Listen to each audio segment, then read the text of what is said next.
Kinara ODM Raila Odinga ametaka serikali za kaunti kuongezwa mgao wa hadi shilingi bilioni 450. Na akizungumza huko Mombasa katika hafla ya Eid Baraza, Odinga ameisuta serikali kwa kile alichodai ni kutelekeza majukumu ya kaunti. Na kiongozi wa chache bunge la kitaifa Junet Mohamed naye amemtaka aliyekuwa waziri Justin Muturi kufafanua ni vipi bunge lilitumia shilingi bilioni 27 badala ya bilioni 6 kwa ujenzi wa jumba la bunge. Na Francis Mtalaki alikuwepo, hapa taarifa yake.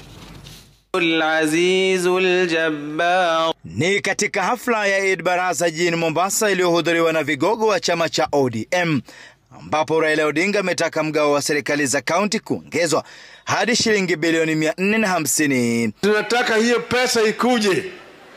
Nataka bunge itoe hiyo pesa ije chini mashinani, ili serikali ya kaunti ziweze kufanya kazi sawa sawa. Pesa ya matibabu bilioni 100 inabaki Nairobi, haiji hapa chini mashinani.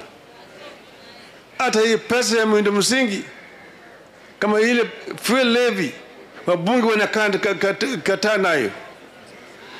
Kwa sababu gani wabunge wao na pesa ya kutengeneza barabara?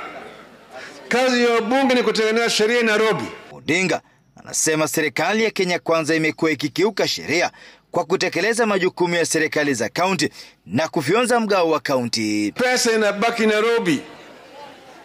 Sababu gani serikali ya Nairobi ije hapa kujenga soko Mombasa?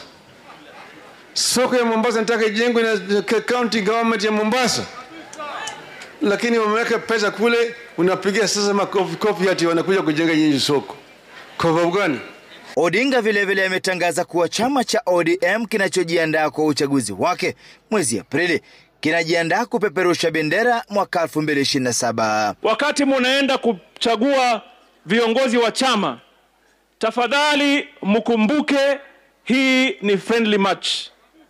Musipigane mkamalizana. Tukifika mwaka 2027 kila mmoja atavaa fulana yake, tutapambana. Naye kiongozi wa chache katika bunge la kitaifa Junet Mohamed amemsuta aliyekuwa waziri wa utumishi wa umma Justin Muturi kwa matamshi yake dhidi ya Rais Ruto, akimtaka kuwasilisha ushahidi kwa mkurugenzi wa DCI. Yeye ameongea juu ya mambo yote, hakuongea juu ya mambo moja. Kuna jumba hapo bunge inaitwa Bunge Towers, ambayo kuna maofisi ya wabunge. Hiyo nyumba wakati tumekaa chini kama wabunge ilikuwa inafaa ijengwe na 6 billion. Wakati Muturi anatoka kwa ofisi, hiyo jumba ilijengwa na 27 billion.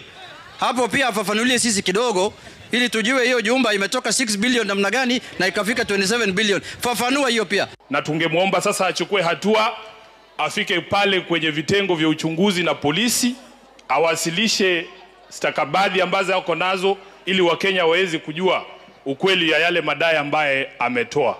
Francis Mtalaki, Ringa Citizen, Mombasa.